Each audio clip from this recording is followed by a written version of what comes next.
Hello, everybody. Welcome back to another episode of Always Almost There, Day After Show Live. We're here. We're 2 shows into summer tour, and the pickleball king of Colorado has graced us with his presence today. Yeah, Salida, not Colorado. I wasn't sure if we were going full docs on this episode of the pod. Yeah, not there yet. So the pickleball king of Salida, Colorado is with us today. There are kings, and I may be considered one of them. But it's by no means a single monarchy here. We've got some good players. We've got some good talent in the county. So feeling pretty good. Of course, pickleball pod still in the works. Coming soon. Yeah. Neil will be joining us. Yeah, Neil will be joining us shortly, I believe, which will be great. We have a full house today. A couple of great guests coming on. We're going to talk about last night's show. You know, it's a good show when Jive Goose is on the pod. Well, or really bad. I mean, I don't know. It's true. Come on when there's something to talk about, for sure. No, I'm excited to talk about this one. Very excited to talk about this one. In fact, I just did roll home from the courts. So just kind of still cooling down a little bit. But yeah, ready to get fired up and talk about this show. Let's go. Let's bring on our guests who were both at the show last night. We've got B and we've got Nick. Hello, gentlemen. How are you? Good afternoon. Hey, guys. How's it going? Boys. How's Louisville? That was great. A lot of good stuff to do. Good weather. Good food, good drinks, good music. Yeah. Love it. It's a nice how about time. you? How's your Louisville experience?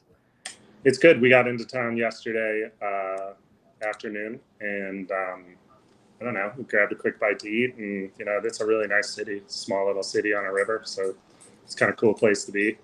Super clean, which I like. So that's Who doesn't good. like a clean city? That's awesome. Well, you live in Canada, so that's to be expected. Not everywhere is clean. You'd be surprised. Vancouver is the cleanest city I've ever been to. I've never been to Vancouver, so. What's the dirtiest province? Help us out. I couldn't tell you off the top of my head, honestly. Saskatchewan. That's what I was going to go there too. I mean, Prairies. Sounds dirty. Who needs Super the prairies? Well, obviously. Oh wow, we've got a real full house today. We've got Danny checking in. Hello. Hey now. How are you, sir? Boots on the ground here in Louisville, eating some barbecue. Thought why not stop by for a hi. Louisville dog review. Gotta check. We got a Louisville dog review from the course yesterday. Louisville Nice. Country Club, and then we got B over there. I'm just checking in on B too, So yeah, Making sure he's doing well. All right, love to hear it. Well, we're gonna dive into this show a little bit.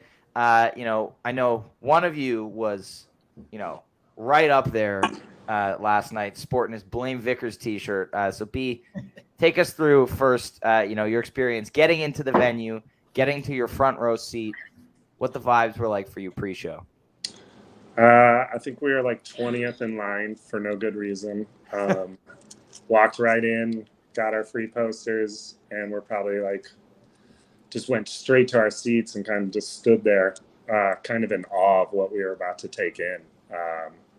Becca and I, 30 minutes after we were there, we're still like, oh my God, this is going to happen. That's what the pre-show was, and we really just kind of hung out and got to know everybody who was around us. That whole area was assigned, so nobody was coming in, So Nice. It was cool. There was a really nice guy next to us was wearing that thank you shirt. I think his name was Leo from Philly. Really nice guy. Had quite a story. It was fun. Noah was down there, and Bree. And the other pod was represented as well over at Peter's side. So it's cool. Nice. Well, Nick, take us through your entry into the show. Tell us about where you were and how you were feeling before they went on. So I was almost right behind B. I was in the second row in the pit there, dead center, right in front of Rick.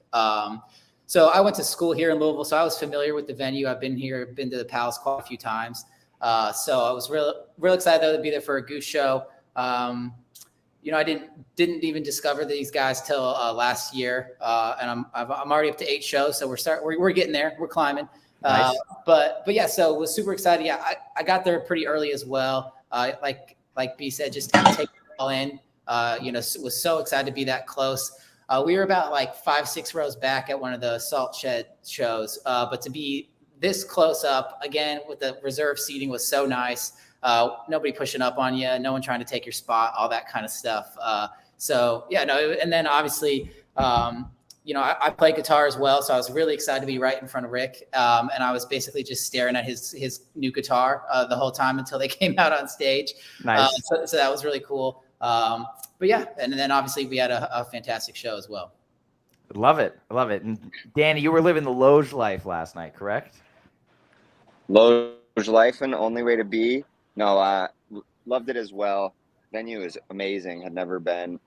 Had been hearing some great things from, we're staying with some family, and my cousin grew up here, and so he was talking it up. And then, but yeah, just incredible sort of like molding and work, and definitely a fun space to be in on the right state of mind, if you know what I'm saying. So we were enjoying ourselves, and yeah, Loge was great. Actually, it was one of the more spacious mezzanines I've ever been in. And lo and behold, I had been texting, and Katie's like, "Oh yeah, I'm row E, seat 4," and we were 1 and 2. And we go up there, and lo and behold, who is seat 3 but Haps with tickets? So we ended up getting all four of us just randomly put together. Yeah, it was wonderful. So I just wanted to stop in for a quick hello to you guys. I'll let you enjoy the chat on the show, but I'm going to go take a nap now so I can make it through tonight. Do that. You have a great show tonight, sir. Thanks for stopping by. Thanks. You guys too. Later, bud. All right. Well, What was that sponsored by? You never know. You never know. Oscar Mayer sponsors Danny's drop-in. Something like that. Whatever barbecue place he's at. Other B, Colorado B. Your couch tour set up last night. How are you feeling? Yeah, I mean, look, it's another couch tour show. I love getting all these Nug subscriber shows. So it's real nice. So yeah, last night everything went very smoothly. No issues. Everything sounded great. I was actually literally on a couch last night, which I not always on that particular piece of furniture. So this was indeed literally a couch tour show for me. But yeah, really good. Got some had some good beers that a friend dropped off who had hit the WeldWorks Brewery up in Greeley before he came out my way, and so yeah, feeling loose. Yeah, I mean, look, I want to jump right into Mr. Action. So well, Neil, say hi welcome. to Neil first. Yeah, no, we are. Neil, welcome. I thought you were going to call me Mr. Action. I don't know. No, that was a terrible joke. In any case, hello. Hi, Neil. Glad to be here. What'd I miss? We're just talking about pre-show vibes. We haven't even started talking about the music yet. So you're just in time to tell us about your pre-show vibe last night. I don't know, man. I just was sitting on the couch, just waiting for it to start. Was definitely not in the shower. Just stole Are away. You currently in the shower? I am not in the shower. No. All right. Are you in a subway bathroom? Yeah. See, this is why I blur my background, Haps, if you're watching, so I can avoid questions about the background. There we go. Yeah, and I was ready last night as well. Started off hot, as we talked about on the pod yesterday. So I was ready for a good show last night. But, you're ready to jump right into this Mr. Action. Let's talk about Mr. Action, Yeti, first 2 songs of the show. Nick, take us through it. Yeah, so they came out. Everybody was the pit was vibes were high, right? Everyone in the pit was super excited. Diehard Goose fans. They came out, got everything ready.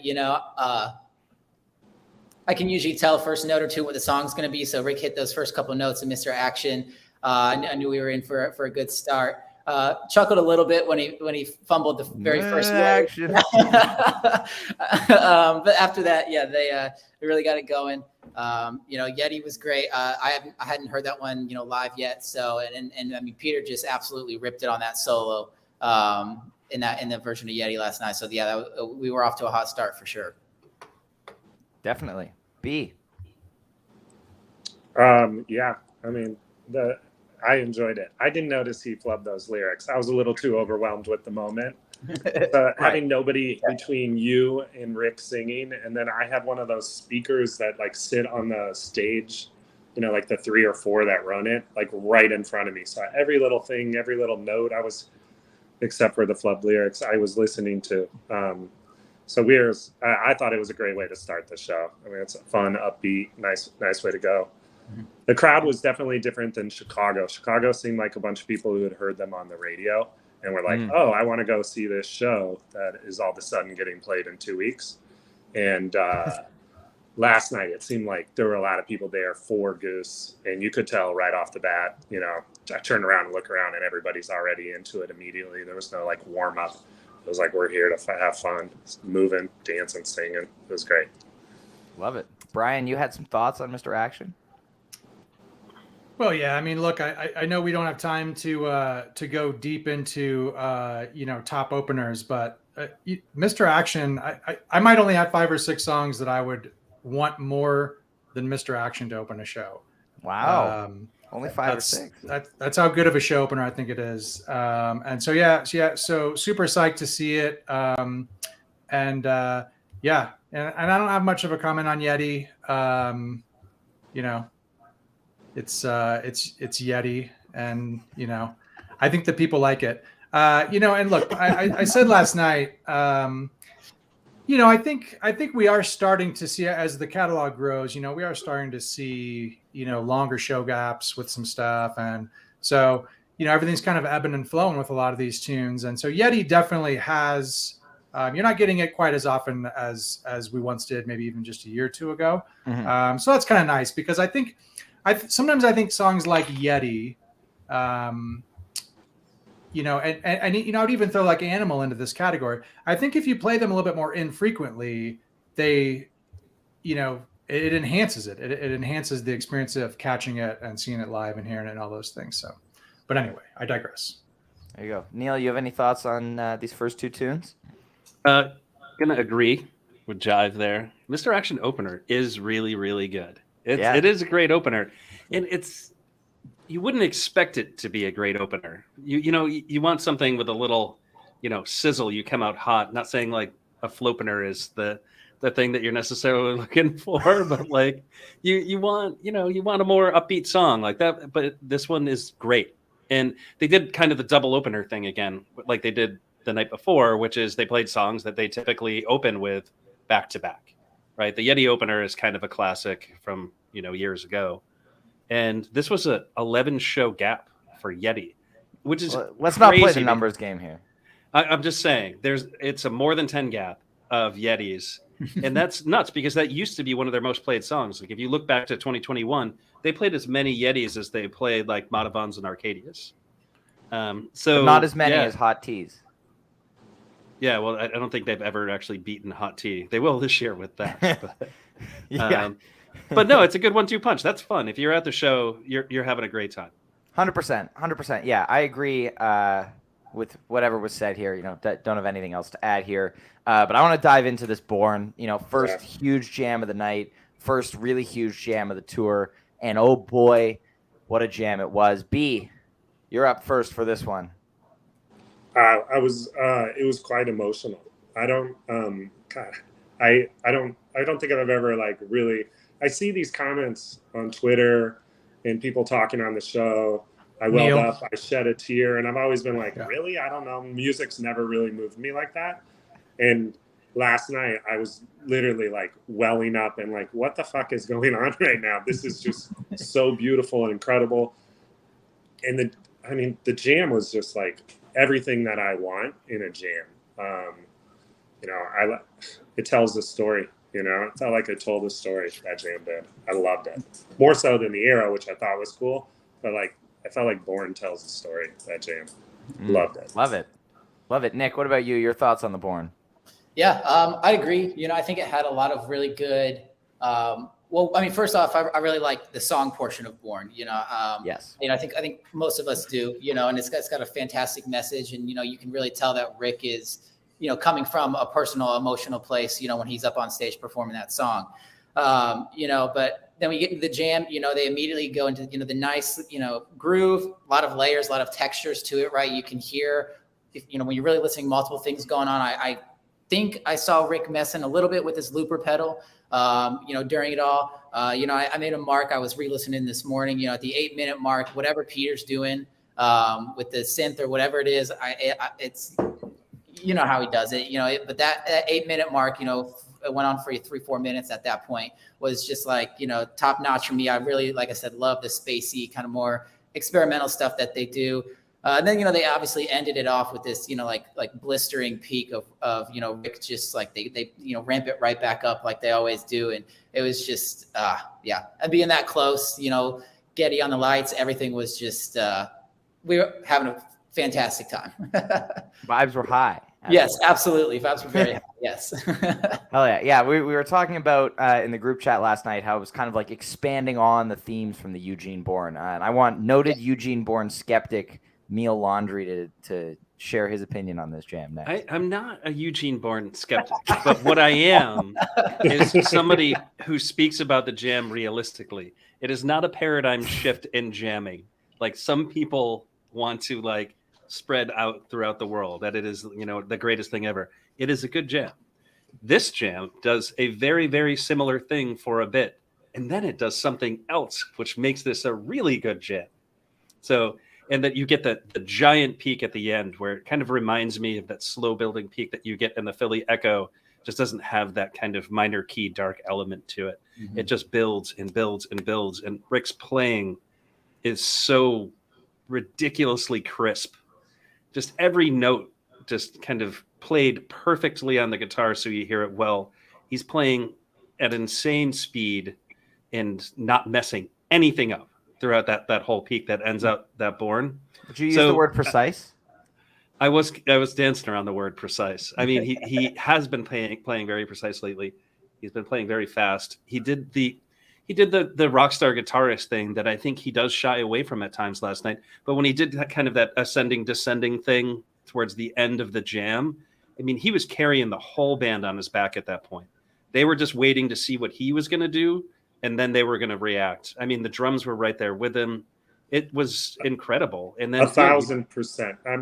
I'm sorry to interrupt, but that no, go for it, dude. That's what Ben, like the thing that I could see. I was right in front of Ben, and I'm just watching Ben, and Ben is just like stank face, smiling, looking at Rick like, "Where are you going? Where are you going?" He's just anticipating it, you know. And then he would drop right back into what I was blown away by, like how much Rick was driving that, and everybody was just like looking at him. Peter had this shit-eating grin on his face, like, yeah, this is fucking great. You know, and totally agree with that. So. Yeah, I mean, it's so good. It's got like different parts to it. Like he actually does it for like one bar where he's kind of doing that ascending thing, and then he does it for two, and then he goes back to one, and the whole band was with him the whole way. I don't even know how they hear that and do that, but that is one of the most special parts of this jam. So when I say that I love this jam, what I love most about this jam is the part of the jam that doesn't sound like Eugene Bourne. So Eugene like, Bourne skeptic. Still remains. I think the best part of this jam, though, is that ending part. That final part really is special. We're going to talk about this jam, a couple of the jams from the show, I think for a while after the show. This one is really good. It's very, very good. Yeah, you know what I hate most about your opinion is that you're kind of right about the Eugene Bourne in this situation. You know, as much as I love that jam, like, you know, as we're listening to it last night and this jam unfolded, and you made that point about like, see, this is taking the Eugene Bourne theme, doing it for a bit, and then moving on and doing something else. I was kind of looking at it like, yeah, like this is going to cause the Eugene Bourne to drop a bunch of slots in my playlist because it's like, oh, like, you know, this is doing it a little better. That's just a correction, though. You know what I mean? That's correct. Whether it's a correction or not. Okay, whether I had it too high or not, it's it's the band is playing more shows, putting more distance between themselves and the Eugene Bourne. And it's like, okay, maybe that jam is not. First of all, I didn't have it jam of the year, but it's probably going to fall out of my top 10. It's I mean, look, these are two completely different jams. Correct. Eugene Bourne is very atmospheric, and they make a conscious choice to stay in that, just kind of that style of groove. They just sit in it, you know what I mean? And it's enjoyable. I mean, I still like to listen to it. I mean, it's truly enjoyable. But this is, to everything that everybody has said, I mean, this is a completely different jam. And frankly, I don't think they do kind of settle right into that similar Eugene Bourne kind of, to me, it's reminiscent of a really good Inside Out jam, specifically like Salt Shed Inside Out. That's such a great jam. And it has some of that same kind of feel as well. But yeah, I mean, they don't really stay there very long, to be honest. I feel like they kind of, that it's not a market change. They kind of subtly move out of that, but they just, they start to explore other ideas right away. And so they move out of that Eugene Bourne territory, I think, rather quickly. But the next, up until, whatever, like 16, 17, 18 minutes, there's some really cool, textured, atmospheric type jam and some really awesome stuff there. There's the buzzword right there. There's texture. And but listen, and then they shift back into that major key, just preparing for that peak jam. But this is, I mean, it's almost 5 minutes, I would say, of just a sustained peak, just a fire peak, where Rick is just, I mean, he's just outright shredding, for minutes. It does, look, it's like the Redbird from San Francisco, that has a huge fire peak. This, though, I mean, this even blows that out of the water. I feel like this was just, I mean, absolute, just dance hall shreddery. I'm sure the whole place was just getting down like crazy. I mean, it's that's the type of peak that just blows the roof off the place. You know what I mean? 100%. Yeah. What also differentiates this peak from a lot of the other like crazy huge peaks, like Salt Cakes or something like that, is that what the rest of the band was doing, they're not just like straight ahead shredding. There's a major key uplifting progression happening underneath what Rick is doing that gives it kind of a different tone. So like where you make the comparison to the Philly Echo, that's very like straight ahead in this dark evil mode. This has more of an uplifting tone to it, and Salt Cakes is super aggressive. And this goes in this other kind of direction, which is really cool. And your point about that middle section, in between the Eugene Bourne and the ending peak, that's my favorite part of this jam. As they start to explore a little, still again those textures, that marimba that Peter was using, like just it just felt amazing to me what was happening. It feels like we're 2 shows into tour, and it feels like there's so much more listening happening between the two of them. We've talked on the pod before about how sometimes we get like Peter will lead the jam for a while and Rick will then back him up, and then they'll flip, and then Rick will take the lead in solo and peak and whatever. It feels like now when Peter's leading, Rick isn't just playing straight rhythm. He's feeding him ideas. He's playing off of Peter's ideas. There's more communication happening, which is amazing to hear this early in the tour. Yeah, man. My only regret about that song last night was giving you a hard time through like the first few minutes of the jam, like about Eugene Bourne, but because I didn't pay as close attention to this Bourne as I should have, because I had no idea, or I had no expectation that it was going to be as good as it was. So that's my only regret. Shame. That's a good way to think about things, Neil. Don't set your expectations too high. Can we just like move right on to Arrow? Is that where we're yeah, going? well, I mean, we'll talk about the rest of the Jive first set here. And Arrow. And you forgot about Fifth of Beethoven, B. I know you were dozing a little during that one, but No, we have Fifth of Beethoven, Jive 1, and Rockdale to round out the first set. Nick, how are you feeling after this Bourne? These 3 songs. So Fifth of Beethoven, I had not heard that one live yet either.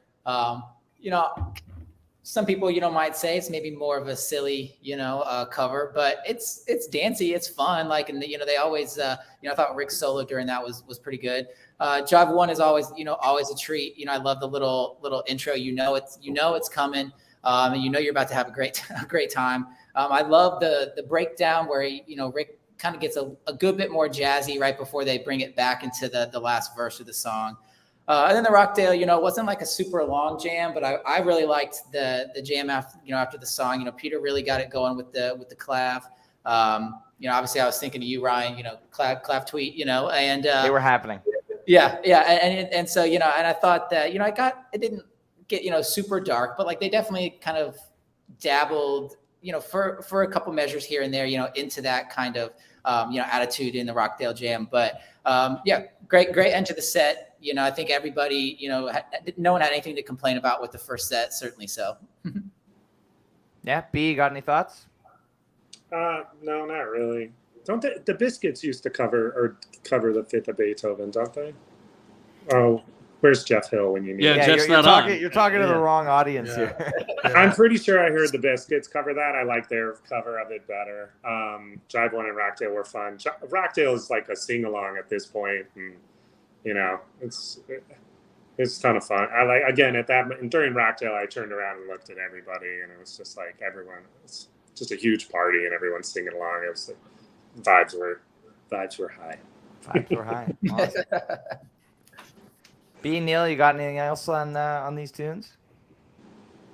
Nope. It's all good tunes, man. I mean, Rockdale's one of those songs where you're not really sure what you're going to get. Sometimes it's a 20-minute Rockdale. Sometimes it's a straight-ahead Rockdale. Neither is bad. Correct. Great way to end the set. Yes. So Absolutely great way to end the first set. Yeah. Saved Neil and I saved our bacon a little bit in fantasy. We were we were both, egging up to that point, and Brian was like, "Oh yeah, they're closing that set with Thatch, whatever." And Neil was like, "No, like, oh, Jive Lee, sorry." No, that prediction was elsewhere. Yeah, look, I would have went to the window and put a stack on Jive Lee closing that set because it's just been Good too thing long. there's no you know what I betting. mean? It's it's on like a 20 show gap now, which is just ridiculous. So yeah, I really felt Jive Lee coming last night. But I mean, like you said, Neil, I mean, Rockdale is just a money, and I don't even want to say set closer. Rockdale just goes anywhere. It works. It's just we all love Rockdale. Anywhere in the show. Yep. There we go. All right. Set break vibes. Nick, what were you up to at set break? How were you feeling? Predictions for set 2? Yeah, I was feeling great. Ran to the merch table real quick. The line was way too long before the show, and I just didn't have patience for that. So line was short during set break. Grabbed another drink, just went to the bathroom, went back to my seat, got myself ready. Knew we were going to be in for a good second set, and as always, and they started off real hot. So yeah, They did. B, your set break? It's just, are we doing a bathroom review right now? We are not doing a bathroom review Okay, right now. good. Even Thank though God. Neil looks like he's in the shower, we're not Thank doing a God. I bathroom thought review. Neil was in a bathroom. You guys are the worst. Shit. No, it was similar to Nick. It was quick. I will say, what's I think from Chicago and last night, they're paying attention to time. And I don't know if you guys talked about that yesterday. I didn't listen in, but they're out in the 820s, right? Mid 820s, and their set break was short. They were back on, and to me, they were just managing their time, and I felt that from the last night. So it was like bathroom, grab a drink, some water, quick hello, and then this place flicks the light like you're at a play, and gives you a little warning that they're coming out. So it was like, wait, oh God, run back to the seat. And then just kind of sitting down and kept connecting with all the people around us in this little section. There were so many cool people around us. So, yeah. Love it. Yeah. Shout out Sam King for the clock management. Yeah. It's been It's pretty noticeable. good so far this It year. really is noticeable, and it makes it's nice to have some predictability as far as start times and set breaks and and having an encore. A better kind of predictability than predicting that they go on at 8:45. Yeah, 8:26 is a reasonable time to start an 8 o'clock show. Very, very. Well, let's get to the big boy of the show. We have 30 minutes of Arrow to talk about here. We have a lot of opinions on Arrow on this pod. And there was a shout out to at TX Goose fan last night for the very funny tweet during this jam, kind of taking a shot at us for our usual Arrow opinions, which I will say are not usually off base. But we will not be talking about this Arrow in the same breath as many other Arrows that we talk about on this pod. But B, why don't you start us off about this 30 minutes? I mean, I feel like San Francisco had an Arrow that was pretty good too, right? Am I wrong? It was okay. I Brian felt like we Brickman talked about thinks how it's really we good. went through this kind of similar conversation of like, oh, it was Arrow, but then the jam kind of got, I didn't know this jam is nowhere close to that. I don't know. The song starts off and I'm kind of like, ugh, okay. I was all excited because my 11th Arcadia was last night. Yeah. Or excuse me, in Chicago. And I was like, all right, now that's the most frequently. Arrow's not there. And, it was tied with Arrow. Then Arrow. And so in my head, I'm like, oh, this is my 11th Arrow now. I like it. I don't know. I went through this the last time. I don't really have an opinion on it. I don't like the lyrics are all crazy now because they released them. So whatever I think I'm singing isn't the right thing. I thought the jam was incredible. I went to like some like alternate space in my mind just with the band and stuff, and just there was so much I don't know, direction, purpose. It felt like it was purposeful. There wasn't just like, where are we going here? It felt like they had a plan. I thought it was really cool. I don't do all this stuff you guys do, so I'll listen to your guys' take on the jam. That's what we're here for. Nick, what about you on this Arrow? Yeah, so I mean, I think I would probably share similar opinions that you guys have about the song. But obviously the jam was something a little bit different. I love when they get right into the jam. Peter switches from the guitar, to the keys, and they really get again more of those textures, more of those layers going.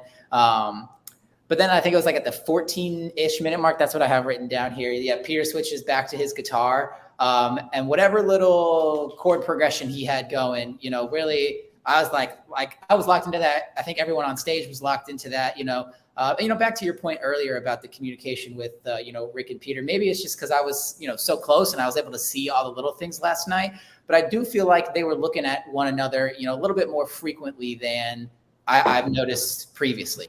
So like I said, I think that goes to your point, with their communication, they're becoming more, almost as one at times, and they're thinking the same thing and going in the same direction. But yeah, like I said, I think the middle part of the jam, was maybe my favorite. Like I said, that whatever that chord progression that Peter, had kind of laid down and that they kind of took off with, was super, super awesome. And I mean, obviously there's more to it, but we can go from here. Neil, Brian, when do you want to kick this one off? Yeah. Well, so let me just say, first of all, I've never said a disparaging word about Arrow, and so I take offense to being lumped in with the rest of the pod in the Texas guys tweet. I've always loved Arrow, always been a huge Arrow supporter. So just for the set the record straight on that one. Are we on the same podcast here? So listen, I want to get through this quick, but I think there's a lot to say about this Arrow. For the first jam is really big, and I feel like there's only a couple minutes of kind of typical Arrow as they slide into the jam, but from there, this feels really unique to me. Even though it's a somewhat straightforward jam, from an improvisational perspective or what have you. The thing that stood out to me the most was probably Jeff's contribution. Yeah. I mean, he seemed to really be playing aggressively, but I mean that in a good way, right? And in fact, I couldn't help but get some Sonny Ortiz vibes, some Panic vibes when he would do a few specific things on his kit. So really awesome jam, and I think again Jeff's drumming really kind of helped propel it forward and give it, that added energy. And then, they did, they broke it down. And so I just want to say something quickly about this. I'll try not to go on too long, but similar to the Born and this Arrow, one of the things that I've noticed, we're just talking about like kind of progression of the band style and jamming and things like this.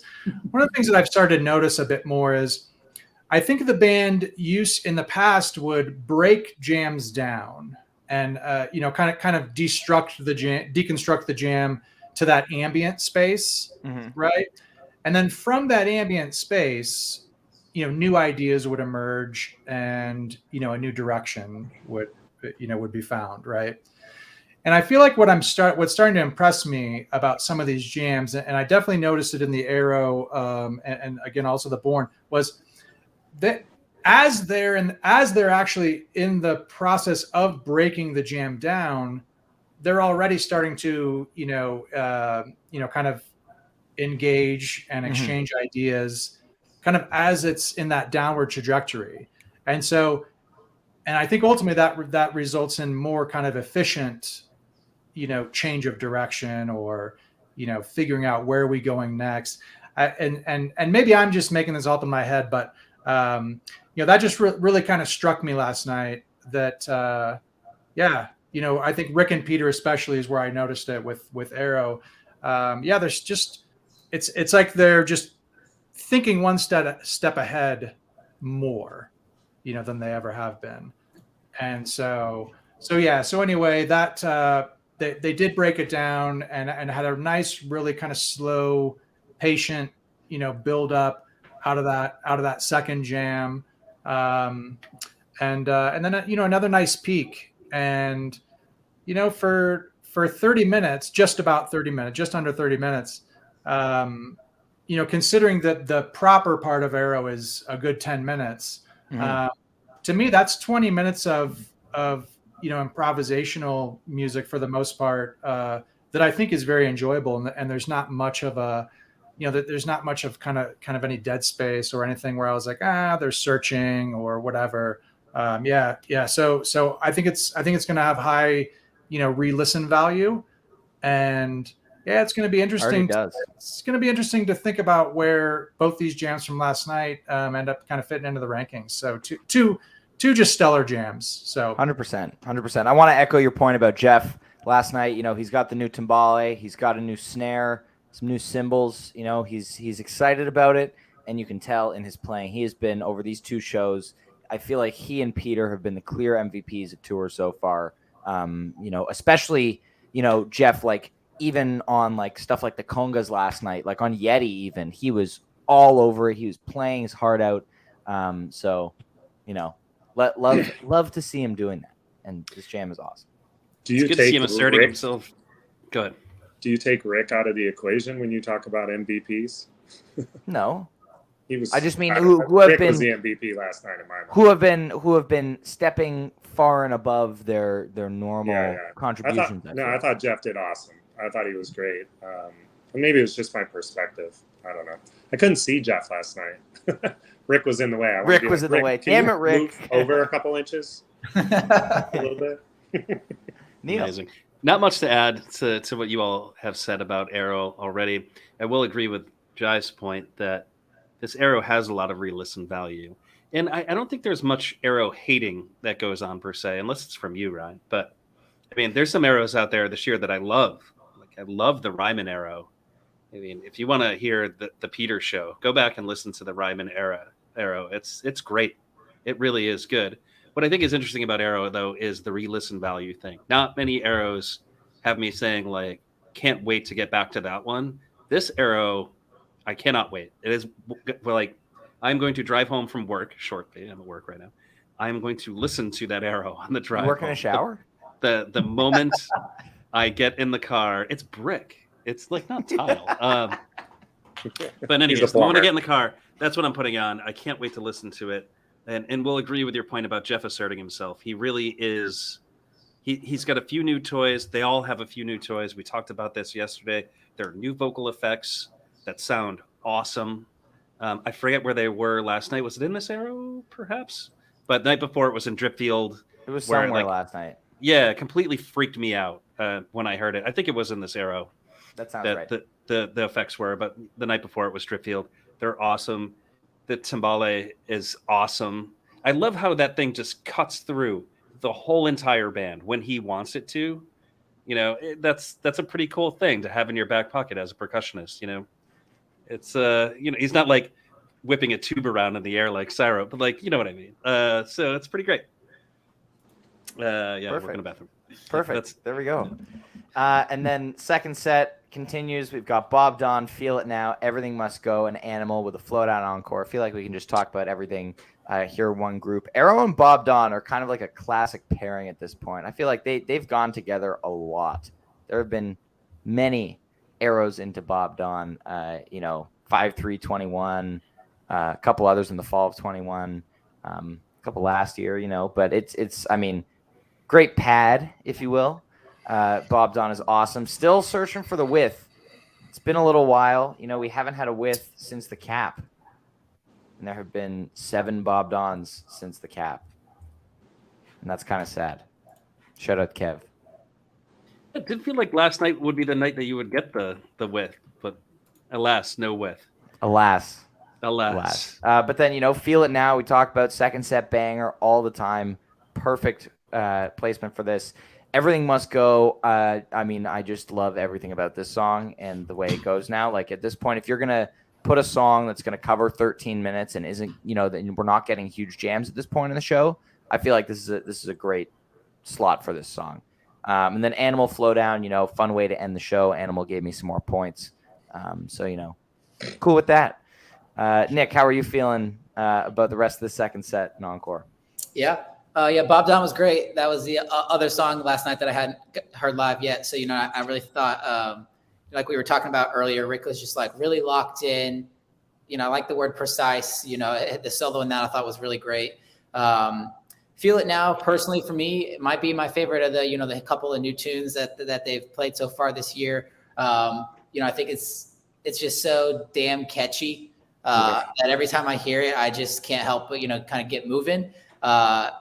Everything Must Go. I don't know, that the intro riff from Rick is one of my favorites. I'm a huge sucker for any ballad that Rick writes. I don't know what it is. He fucking kills it when he writes ballads. And I agree with you, saying it's a great, I love the evolution of the song from when they started playing it towards the end of last year to where it is now. It doesn't have to necessarily be a 20, 30-minute jam to be a great song. And so, I think it fits into that slot really well. And then, like I said, Animal Flow Down, good end to the night. Animal is my most heard song. I think I'm at 5 out of 8 shows up now. There we go. But it's still fun to hear. I did feel like maybe at the beginning, at least, it felt a little bit funkier than sometimes it does. And then Flow Down, like I said, they only had a couple minutes in the encore there, so it was short and sweet. But always, it gets everybody moving. We all left in a good mood. Yeah. There we go. B. Bob Don was a great change of pace there. Super fun, super dancey. Everybody was getting down. Love that. Feel It Now. Peter was so happy. The look on his face during this song and like so many people knowing it. And he was just like, you could see how excited he was that a new song is so well liked and so well known. I loved it. I'm personally more of a lead up guy, but I still love Feel It Now. I think it's great. Lead up is, in my opinion, better. And Everything Must Go again. I don't know what it was about last night. A little emotional. The guy a couple spots away from me was like very, very emotional, and like Becca was like rubbing his back, and it was, I don't know, the whole thing. And you can, when you're that close and you can see Rick singing it, it carries so much meaning, and it's it's mind blowing how much he cares, and you can just feel it. You can feel it right now. You know what line gets me every time, and I get a little emotional. The "You've got magic in your pants" line. I just Thanks, Chop. the the guy can pen a lyric. You know what I mean? Oh, man. So oh boy. I did just my only real quick thoughts on kind of the rest of the set. If I'm looking at this kind of through my Monday morning quarterback, lens, I don't know what that means. I do feel a little bit like Bob Don, Feel It Now, Everything Must Go. That individually with those songs that I don't have a lot of complaints, but I just felt like collectively in that part of the show, I probably would have been looking for a little something more there. And as far as if we're ranking new songs, so I've got Not Alone at the top now. It's just yes. It took The crowd me a while. wanted it at Arablo. The crowd asked for it at Arablo. There were cheers. people The were whole calling band. it out. Yeah. So yeah, but Not Alone, and then Lead Up and Feel It Now in a little bit of a tie. Probably have Feel It Now just ahead. Sorry, B. That's an incredibly high floor, Animal's though. a great way to end a set. I would say Animal's a great way to end a set. Flow Down. I mean, this is the South, right? I kind of expect some of that. No offense, I like just You said the South. Katie's gonna there she is. It is the South. Right on Correct. cue. Oh, Our resident amazing. expert on the South. All right, well, Neil, do you have any other thoughts on the rest of the show? I can't really add anything that folks haven't already said. I mean, these are all great songs. I agree that Not Alone is absolutely fantastic. I think the thing about that song is it doesn't have the hook the other two do. I find myself singing Feel It Now in the shower all the time. I can't Right stop now? doing it. Right now. Like I'm in the shower right now. Before he came on. But no, I do. Like, A little kidding personal. aside, the hooks are so good in those two songs. But Not Alone is just such a killer song. Man. It's just I don't know what it is about it. I love how your toilet actually swivels. Oh yeah, I'm in my. It has a bat too. And it's it looks so comfortable too. Yeah, I got it at IKEA. It's fucking Fancy. dope. Yeah. Swivel toilet. Oh man! All right. Well, that brings us to the close of last night's show. We've got a big Thatch coming up tonight. Yeah, so enjoy Thatch tonight, gotta- everybody. got to get excited. Can we talk about the set list? And what Oh was yeah, left right. off? You've got Yes. that. Sure. I mean, this set list, Ben just walked out with this crumpled piece of paper and just threw it in the air, and it fell at my feet, and I picked it up, and like the second set, it should have whatever planned to go Bob Don, Feel It Now, SOS, This Old Sea. Like, I mean, would that have been better, Jive? Oh yeah, Jesus. yeah. Yeah. I mean, the Oh, drive man. was also We're looking supposed to for that open the C. set, but whew. Yeah. Looking for that SOS. It's been forever. It's been Tonight. It's happening. That's tonight. since Warfield, right? Yeah. Yeah, it's been a minute. We're So- there's so many songs too, though. That's the thing. So Yep. that's always the big question, right? Is if they audibled out of it last night, do they play it tonight, right? And I think they just did. They whatever they left off in Chicago, they played last night. So I don't know if everybody has their picks in yet. Maybe I shouldn't even be sharing this type of insight. Yeah, this is this is groundbreaking stuff, Jive. Nobody's ever considered this. Yeah. So, well, we consider it, but are you tracking it? Are you, are you following trends? What's your data set look like? So, Is there data on that? They're honest. My data set is never, ever guess This Old Sea because you're probably going to get burned because they play it so infrequently. You never know. I mean, it's just everybody's got their own, their own methods. Rob Some people Hamilton win, was some saying people it's lose. been left off 5 times in a row. Yeah. This Old Sea. Off this, like it was on the set list, and they haven't played it 5 times in a row now. You're keeping track. That's what Rob said. You know Rob. Yes, this Yeah, is a Diesel serious- Johnny. Diesel Johnny, yeah. Yeah, He's got stats. he's Yeah. got Very that. sick. Yeah. I trust Good his. I trust his data. Yeah. We 100%. do like the stats. Yep. We do like the stats. Well, as we mentioned, tonight is another show, and of course, that means tomorrow we will be back at 3:30 p.m. Eastern to recap tonight and whatever form this Thatch takes. Thank you, Nick and B, for being on today. This has been a very fun episode. Looking forward. I hope you both have an amazing time at the show tonight. And if I don't, I'll blame Vickers. Perfect. You wearing again tonight or no? Should. No, it was so no. Well, I mean, like a fresh one. I know you've got several. Yeah, so. new color, mix it up a little bit. We forgot Peter's shirt. Don't bring it up. I do have an extra one. So put it on. No. Throw it at him from the loge. Yeah, be careful though. I offered Peter a shirt one time, and he famously responded, "No, I'm good." That's incredible. Yeah, so we'll see how that goes. But anyway, I believe, it's Friday. It's 4:21, which means our good friends at HF Pod are talking about fish right now. So if you're into that kind of thing, I'll drop the link in the chat here. They're talking about 729.03 today, I believe. So head over there, let them know Always Almost There sent you, of course, as always. They love when we interrupt their show. So, go check out our good friends at HF Pod. And everybody have a phenomenal show tonight. Thank you guys again for being on. And we will see you back here tomorrow at 3:30 p.m. Eastern. Have a fantastic night.